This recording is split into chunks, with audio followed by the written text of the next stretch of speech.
stream window confused with my actual game window. Alright, anyway, yeah, so Reboot. We were talking about Reboot. Reboot, the people who lived in the computers. But the big conceit of Reboot was actually that every so often the user, who was sort of a god, but not really in...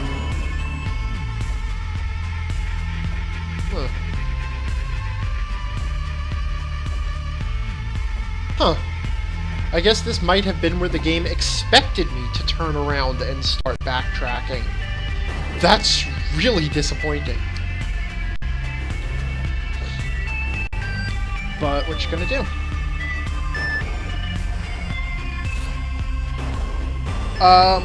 Alright.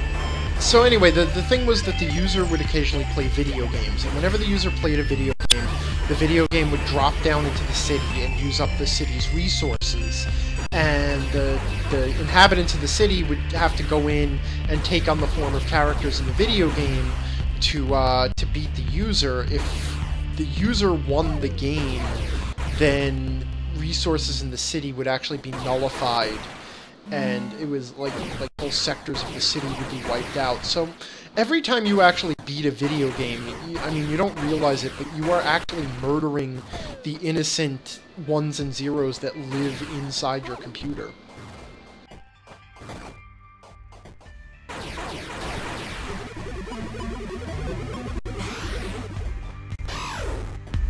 Uh-huh.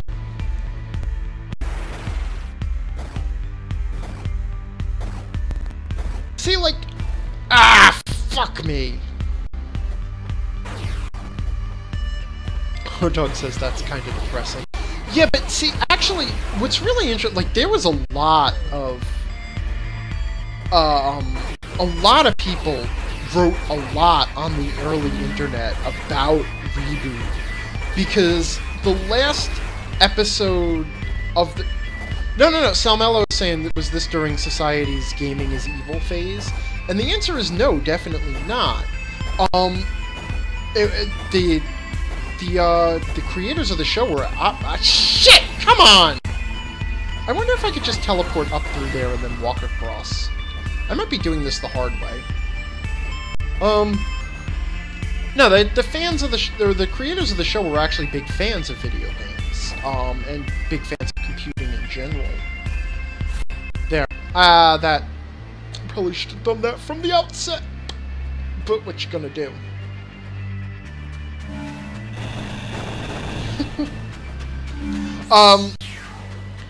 But the thing was, like, when you get down to it, they kept I don't want to give any spoilers, but it's like a really old show now. So look, if you're gonna watch the show, maybe mute me for a little bit, because there is something really interesting here, and that is, in the last episode of Season 3, which was the last, it was actually the last season that was produced and aired on TV, they brought it back for, ultimately what happened was Season 4 was a pair of, it was two short movies that ended up getting broken up into a mini-series that was supposed to kind of revive the show, but it never did, sadly. Anyway, so at the end of Season 3, Megabyte, one of the viruses, has taken over the computer system and is basically crashing the system. And so the main character has faith in the user, and basically he convinces everyone to just let Megabyte crash the system, because the user will reboot the system and then the system will be restored. And sure enough, after the system crashes, the system comes back, a virus scan is run, and it eliminates the viruses, and the system is basically back to the way it started in Season 1. And what that actually implies is that there was another issue, and the issue was one of timing. Like, whenever they would refer to time in the show, they referred to it in terms of, like, nanoseconds. Which implied that it may be that although the system was, you know, basically system resources were getting corrupted, or whatever, whenever a game was run. But that may have just been, like, you know, crap RAM that needs to be cleared out. You know, like, I mean, I don't know enough about computers to say for sure, but, you know, you get, like, fragmentation when you install things and, you know, stuff like that. And every so often you have to reboot your system just to clean it up. So there is a theory that the entire series was actually just in between the computer being rebooted. And in the end, you know, everything was... Yeah, O-Dog is saying memory leaks. Sure, that sounds like a thing. So in the end, that may very well be what that the whole series was just the span of one cycle, and then when the computer was rebooted, everything was fixed. But because their perception of time was so accelerated, what we thought of was, you know, it seemed like years and years, but it was actually days. I think I discovered I still can't do anything here, right? Yeah. I need a better glitch gun. Anywho, I like... we're really going off the rails tonight. Oh, so one of the things I wanted to bring up too, we were talking about games that did too much. There is a game that I really want to go back and finish on the PlayStation 3. And I had actually thought about streaming it. It was a game called Remember Me. And it takes place in sort of a dystopian future. It takes place in Paris, France of all places. Paris, France. And, it's a really interesting game. It's about downloading, saving, and manipulating people's memories. But it's also got a really interesting, melee combat mechanic. It's sort of a beat-em-up.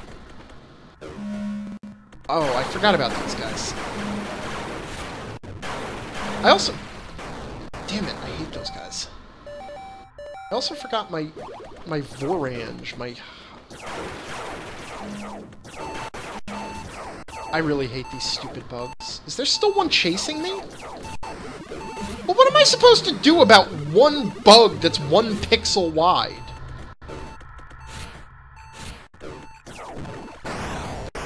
I'm fucked. Selmolo says your fractal gun, which, yeah,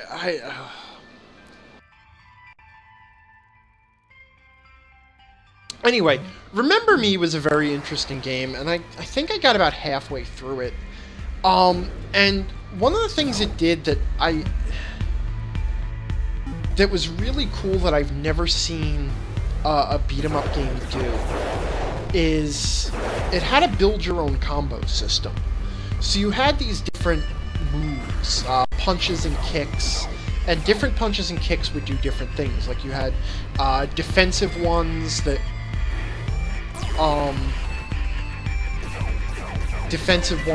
and actually there were some punches and kicks that would heal you when you used them. There were some punches and kicks that did extra damage. There were some punches and kicks that powered up your combo meter. And what you would do was you know, like limit breaks. And what you would do is you would actually you would build these particular combinations by stringing together those moves, and then when you pulled off those moves, you would get different effects in the game. And that was a really neat mechanic. I really liked the whole build-your-own combo system. There was also a neat mechanic of memory manipulation, where you actually had the power to hijack people's minds and change their perception of events in their life to manipulate them. And it sort of worked as this sort of video editing thing, where you would go into their brain and you would watch an event from their life, and then you would go through and make small changes to the event like a puzzle, because you had to do, you know, right. I forgot where I was.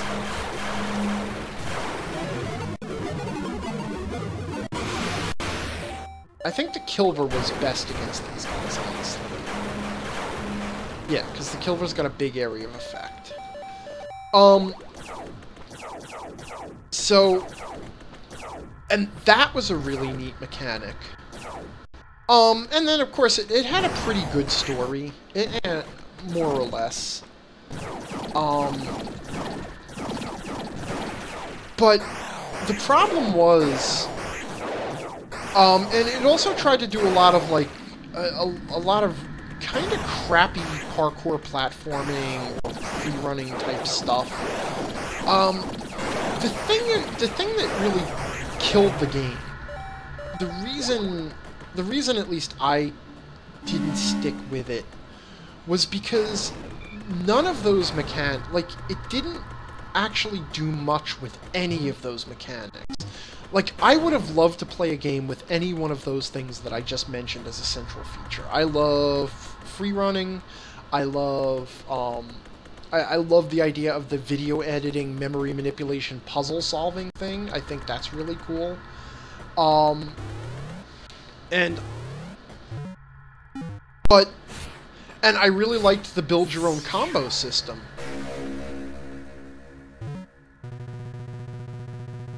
Hey, Pathfinder RPG, how are you?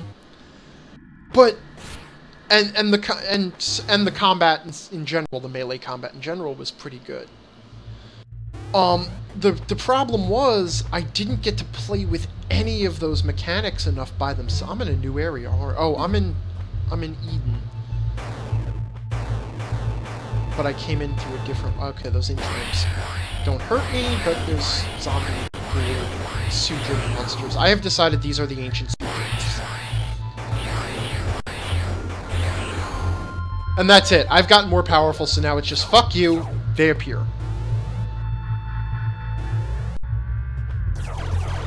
Okay, Mad Adventurer is mentioning Mirror's Edge. I only played it briefly. I didn't play very much of it. I found it very difficult to play. And I think... And, look, it's a neat game. It had a really neat art aesthetic.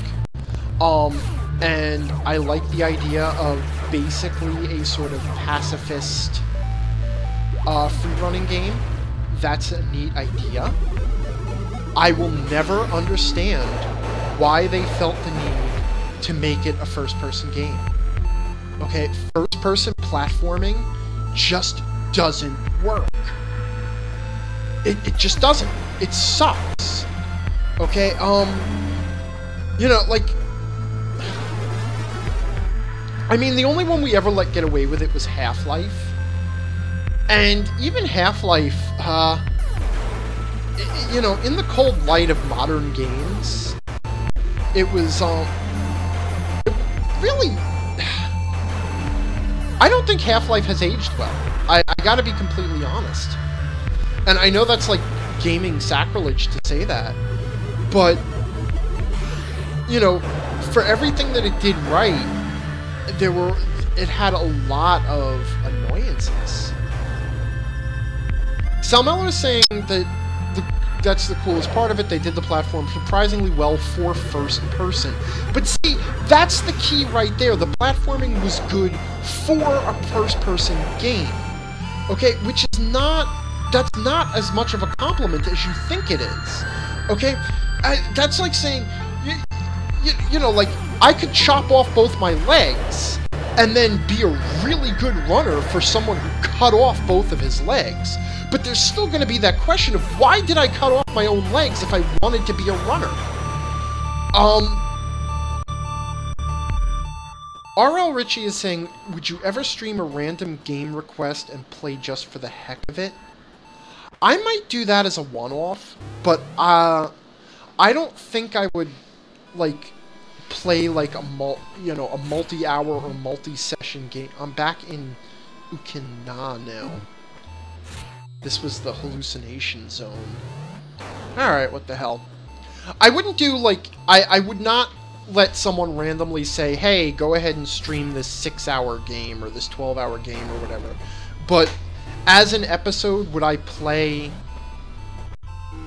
you know, would someone be able to play this game for however long, and then I would play it for 2 hours, and however far I got is how far I got. And obviously, if I like it after that, then I might stick with it. But that's the best I would do. I'm very picky when it comes to games, and honestly, if I'm not enjoying the game, I don't wanna... I wouldn't stick with it. Like, I'll be totally honest, I'm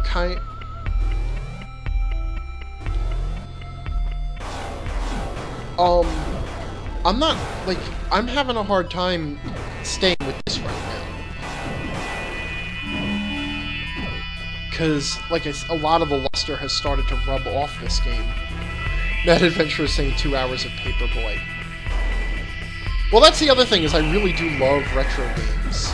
So, like, if you gave me some old Nintendo or Super Nintendo game and told me go ahead and stream this, yeah, probably in a heartbeat I would.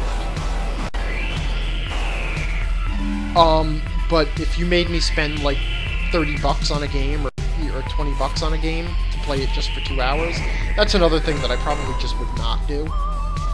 Why, do you have a game in mind? Throw something out there. R.L. Richie, throw something out there. What do you want to see me tackle for a one-shot?